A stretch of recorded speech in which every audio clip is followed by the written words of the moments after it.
Welcome back. সকলকে আবারও স্বাগত জানাই বং টেলিস্কোপের হরর অডিও সিরিজের সম্পূর্ণ নতুন একটি এপিসোডে। আজকের ঘটনাটি আমাদের কাছে লিখে পাঠিয়েছিলেন সাধারণ একজন মানুষ, যিনি শুধু একটা ভুল করেছিলেন। একটা পুরনো সেকেন্ড হ্যান্ড মোবাইল ব্যবহার করেছিলেন, যেটা ব্যবহার করা একদমই উচিত ছিল না। আজকের ঘটনাটি শোনার পর হয়তো আপনি নিজের মোবাইলটার দিকেও একবার আলাদা করে তাকাবেন। মনের মধ্যে অকারণে একটা অস্বস্তি আসবে, কারণ কিছু ঘটনা শুধু শোনা যায় না, কিছু ঘটনা মনের ভেতরে থেকে যায়। ঘটনাটি শুনে এক মুহূর্তের জন্যও আপনাদের মনে হতে পারে ভাগ্যিস এটা আমাদের সাথে ঘটেনি। তবে ঘটনাটি শুরু করার আগে আমি আপনাদের জানিয়ে দিই, যদি আপনাদের জীবনেও কখনো কোনো ভৌতিক ঘটনা ঘটে থাকে, অথবা আপনাদের আত্মীয় স্বজন, পরিবার, বন্ধুবান্ধব কারোর কাছ থেকে কখনো কোনো ভয়ঙ্কর অভিজ্ঞতা বা কোনো ভৌতিক ঘটনা শুনে থাকেন, তাহলে সেটি আমার সাথে শেয়ার করুন। এই ভিডিও ডেসক্রিপশন বক্সে আমি আমার ইমেল অ্যাড্রেস, ফেসবুক এবং ইনস্টাগ্রাম আইডি প্রোভাইড করে দিয়েছি। ওখানে গিয়ে আপনি আপনাদের ঘটনা আমাকে লিখে পাঠান। হয়তো পরের এপিসোডে আমি আপনাদের ঘটনায় শেয়ার করব। ফিরে আসা যাক আজকের ঘটনায়। ঘটনাটি ঘটে 2019 সালের ডিসেম্বর মাসে উত্তর কলকাতার শ্যামবাজার সংলগ্ন এক পুরনো গলি। ঘটনাটি যেভাবে আমাকে লিখে পাঠানো হয়েছে সেভাবেই আমি পাঠ করছি। আমার নাম সায়ন ঘোষ, বয়স তখন 27, কলেজ শেষ, আমি চাকরি খুঁজছি। আমার কাছে তখন টাকা পয়সার খুবই টানাটানি। ঠিক তখনই এক পরিচিত দাদা বলল একটা পুরনো স্মার্টফোন আছে, একদম কম দামে দেবে। মালিক নাকি হঠাৎই মারা গেছে। আমি কিছু ভাবিনি। ফোনটা ছিল একটু পুরনো, কিন্তু ভালো কাজ করতো। ফোনটা হাতে পাওয়ার পরই একটা জিনিস খেয়াল করলাম, সিম নেই তবুও নেটটা চলছে। মাঝে মাঝেই নিজের থেকে স্ক্রিনটা অন হয়ে যায়। ভাবলাম হয়তো পুরনো ফোন, তাই এমন হচ্ছে, হয়তো বাগস হয়েছে। কিন্তু আসল ব্যাপারটা শুরু হলো রাতে। প্রথম দিন রাত 2:46 হঠাৎ করে ফোনটা বেজে উঠলো। একটা আননোন নাম্বার। আমি ধরিনি, কিন্তু কলটা কেটে যাওয়ার পর একটা ভয়েস নোট অটো ডাউনলোড হয়ে গেল। আমি চুপচাপ শুনলাম, একটা ভাঙা ভারী নিঃশ্বাসের মতো গলা। ফোনটা কেন নিয়েছিস? ওটা আমার তো শরীরটা ঠান্ডা হয়ে গেল। পরের দিন সকালে গ্যালারি খুলে দেখি নতুন একটা ছবি। ওই ছবিটা কিন্তু আমি তুলিনি। ছবিতে দেখা যায় একটা অন্ধকার ঘর আর আয়নার সামনে একটা আবছা ছায়া। আমি এমনিও কোনো ভূত প্রেতে মানি না, কিন্তু একটা জিনিস ওই ছবিটাতে দেখে আমার বুকটা ধক করে ওঠে। ছায়াটির হাতে এই ফোনটাই। আর এটা দেখার পর আমি সারা রাত ঘুমাতে পারিনি। মাথার মধ্যে বারবার ঘুরছিল, ফোনটা কেন নিয়েছিস? ওটা আমার। সকাল হতেই সিদ্ধান্ত নিলাম ফোনটা যে দাদার কাছ থেকে কিনেছি তার কাছেই যাব। দাদার নাম ছিল পিন্টু মণ্ডল।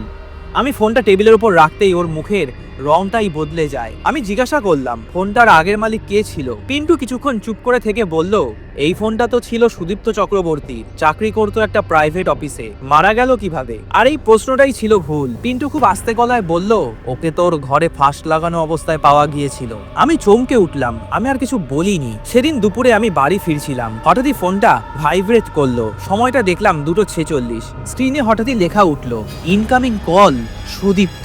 আমার হাতটা কাঁপতে লাগলো। হঠাৎই জানলার কাচের দিকে তাকালাম। কাচের প্রতিবিম্বে আমি আমার পেছনে আরেকজনকে দাঁড়িয়ে থাকতে দেখেছিলাম। আমি সেদিন আর ঘরে ফিরিনি, কারণ জানলার কাছে যেটা দেখেছিলাম ওটা কল্পনাও হতে পারে না। আমার পেছনে যে দাঁড়িয়ে ছিল তার মুখটা পরিষ্কার দেখা যায়নি, কিন্তু একটা জিনিস স্পষ্ট ছিল, তার গলাটা অস্বাভাবিক লম্বা, যেন কিছু একটা ওখানে চেপে বসেছিল। আমি পিন্টুর কাছ থেকে সুদীপ্তর ঠিকানা নিই। পরের দিন সকালেই আমি গেলাম সুদীপ্তদের পুরনো বাড়িতে। দরজা খুললেন সুদীপ্তর কাকা। আমি সোজাসুজি জিজ্ঞাসা করলাম, কাকু, আমি সুদীপ্তর বন্ধু। সুদীপ্ত আত্মহত্যা করেছিল কেন, কিছু কি জানেন আপনি? এই প্রশ্নটা শুনতেই লোকটার হাতটা কাঁপতে শুরু করলো। কিছুক্ষণ চুপ করে থেকে বললেন, আমি তো জানি না বাবা, তবে মরার আগের রাতে ও আমাকে ফোন করে বলেছিল, কাকা, কেউ আমাকে ফোনে দেখাচ্ছে আমি কিভাবে মারা যাব। এই কথাটি শুনে আমি ঘাবড়ে যাই। আমি কাকাকে আমার ফোনটার কথা বলতেই উনি আমার দিকে তাকিয়ে বললেন, ওর মৃত্যুর পর তো আমি ফোনটা দিয়ে এসেছিলাম একটা দোকানে, ওই ফোনটাই ওকে শেষ করেছে।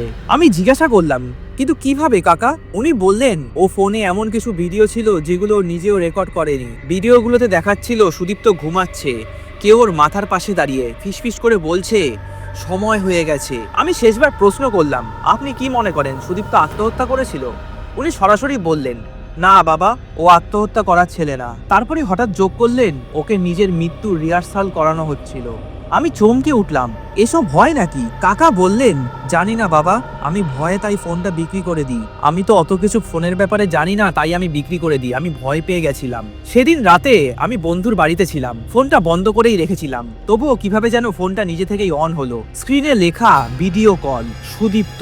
আমি ঘাবড়ে গেছিলাম। কলটা ধরার আগেই ফ্রন্ট ক্যামেরা অন হয়ে যায়। স্ক্রিনে যা দেখি সেটি দেখার পর আমার শরীর ঠান্ডা হয়ে যায়। আমি নিজেই ঝুলে আছি, গলায় একটা দড়ি, আর পেছনে একটা ছায়া আমাকে দোলাচ্ছে। আমি আর পালাতে পারছিলাম না। আমি যেটা দেখছিলাম, আমি যেটা শুনছিলাম, হয়তো আমি হ্যালুসিনেট করছি। সবকিছুই একটা জায়গার দিকে ইঙ্গিত করছিল। সুদীপ্তর শেষ রাত। আমি খুবই ভয় পাই। শেষ চেষ্টা হিসাবে আমি গিয়েছিলাম এক বৃদ্ধ পুরোহিতের কাছে। লোকজন বলতো উনি নাকি এসব বোঝেন, কিন্তু সব কথা বলেন না। আমি ফোনটা দেখাতেই উনি স্পষ্ট বললেন, এই ফোনে কোনো আত্মা নেই। আমি হাঁপ ছেড়ে বাঁচলাম। কিন্তু পরের কথায় তিনি বললেন, সুদীপ্ত আত্মহত্যা করেনি, ও এমন কিছু একটা জিনিসের সামনে পড়েছিল যেটা মানুষকে নিজের মৃত্যু দেখাতে বাধ্য করে। আমি জিজ্ঞাসা করলাম, কি জিনিস? উনি বললেন, হয়তো কোনো অ্যাপস, হয়তো সেই অ্যাপসই মানুষকে হ্যালুসিনেট করায়। তুমি হয়তো শুনেছো, এর আগেও এরকম কিছু অ্যাপস বেরিয়েছিল, মোমো, ব্লু হোয়েল, যেগুলো মানুষকে মৃত্যুর মুখে ঠেলে দিয়েছিল। হয়তো সেরকমই কোনো অ্যাপস। তুমি ফোনটা ভালোভাবে চেক করেছো? সুদীপ্তর ফোনে কিছু আছে নাকি এরকম? আমি তৎক্ষণাৎ ভালোভাবে ফোনটা চেক করি, আর তৎক্ষণাৎ আমার চোখে পড়ে একটা অ্যাপস। সুদীপ্তর ফোনে ছিল এমন একটা অ্যাপস যেটার কোনো নাম নেই, কোনো আইকন নেই, আনইনস্টলও করা যায় না। অ্যাপসটা সেই রাত 2টো থেকে নিজে থেকেই চালু হতো, ফ্রন্ট ক্যামেরা অন করতো, মানুষের সবচেয়ে বড় ভয়টা দেখাতো। পুরোহিত বললেন, এই অ্যাপসটাই কারো ক্ষেত্রে সেটা দড়ি হয়ে দাঁড়ায়, কারো ক্ষেত্রে সেটা ছাদ। দড়িটা ছিল সুদীপ্তর ভয়, তাই সে ফাঁসিতে আত্মহত্যা করেছে। আমি জিজ্ঞাসা করলাম, কিন্তু আমি কেন দেখছি ওরটা? উনি বললেন, কারণ তুমি তো ফোনটা নিয়েছো। এই জিনিসটাই একজনের কাছ থেকে আরেকজনের কাছে ভয়ের উত্তরাধিকার দেয়। আমি প্রশ্ন করলাম, তাহলে সময়টা কেন সবসময় 2:46 দেখায়? উনি চোখ বন্ধ করে ফোনটা স্পর্শ করলেন, তারপর বললেন, সুদীপ্ত তো ওই সময়টাই পুরোপুরি ভেঙে পড়েছিল। মানুষ যখন হাল ছেড়ে দেয় তখন ওই সময়টাই আটকে যায়। ফোনটা ভাঙলে কাজ হবে না, আগুনেও না। আমি চিৎকার করে বললাম, তাহলে আমি বাঁচবো কিভাবে? উনি বললেন, যাকে শেষ দেখাবে তাকে যদি ভয় না লাগে তবেই শৃঙ্খল ভাঙে। সেই রাতেই 2:46 ফোনটা আবার অন হলো। এবার স্ক্রিনে কোনো দড়ি নেই, কোনো ছায়াও নেই, শুধু একটাই লেখা, তুই এখন প্রস্তুত তো? আমি আর পালাইনি। ফোনটা টেবিলের ওপর রেখে দিয়েছিলাম, লাইটটা নিভিয়ে বসেছিলাম। আমার হাতটা কাঁপছিল, কিন্তু মাথার ভেতরে একটাই কথা ঘুরছিল, যাকে শেষ দেখাবে তাকে যদি ভয় না লাগে তবেই শৃঙ্খল ভাঙে। ঠিক ফোনটা আবারও নিজে থেকে অন হয়, ভাইব্রেশন না, রিং না, সোজা ভিডিও কল। স্ক্রিনে দেখা যায় ইনকামিং সুদীপ্ত। আমার হাতটা কাঁপছে, তবু আমি কলটা ধরলাম। স্ক্রিনে প্রথমে কিছুই ছিল না, তারপরে ধীরে ধীরে দেখা যায় একটা অন্ধকার ঘর, মাঝখানে একটা খালি চেয়ার, আর চেয়ারের পাশে সুদীপ্ত দাঁড়িয়ে আছে। গলায় কোনো দড়িও নেই। সে আমার দিকে তাকিয়ে বলল, আমি মরতে চাইনি। তার গলাটা ভারী ছিল, কিন্তু কান্না নেই। ওটা আমাকে ভয় দেখাতো প্রতিদিন, আমাকে দেখাতো আমি কিভাবে মারা যাব। একদিন আমি এত ভয় পেয়ে যাই, আমি হাল ছেড়ে দিয়েছিলাম। শেষ পর্যন্ত আমি আত্মহত্যা করার সিদ্ধান্ত নিই। আমি প্রশ্ন করলাম, তুমি আমাকে নিতে এসেছো কেন?